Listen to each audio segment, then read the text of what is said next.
শুভ সকাল সকলকে। আজ অনেক দিন পরেই একটা সানফ্লাওয়ার ডিজাইন নিয়ে তোমাদের সামনে আসলাম। সময়ের অভাবে বেশ কিছুদিন ধরে কোনো ভিডিও দিতে পারিনি, তাই আজকে একটু সময় করে সানফ্লাওয়ারের টিউটোরিয়াল ভিডিওটা তোমাদের সাথে শেয়ার করে ফেললাম। প্রথমে এই মোল্ডেড ক্লেটাকে 1:1 অনুপাতে মেশানোর পর এরকম ছোট ছোট অংশে ভাগ করে নেব। তারপর সেই অংশগুলোকে পাতার আকারে শেপ দিতে হবে।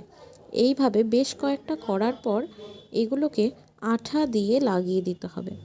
ব্যাস, তাহলেই রেডি হয়ে গেল আমাদের সানফ্লাওয়ার। এবার এটাকে কালার করে নিতে হবে। আমি প্রথমে ইয়েলো কালার করে তারপর অরেঞ্জ কালার দিয়েছিলাম একটু, কিন্তু সেটা পরে দেখলাম ঠিক ভালো লাগছে না, তারপর আবার ইয়েলো কালার করে দিলাম। এই জুয়েলারিটা বিয়ের মরশুমে বেশ মানাবে। তাছাড়াও সামনেই তো সরস্বতী পুজো, এই সেটটা পরলে বেশ মানাবে কিন্তু তোমাদের। এবার একটা টার্সেল দিয়ে নিলেই এটা রেডি। কাজটা যদি তোমাদের ভালো লেগে থাকে তাহলে একটা লাইক করে দিও, ছোট্ট করে একটা কমেন্ট করে দিও তোমাদের কেমন লাগলো।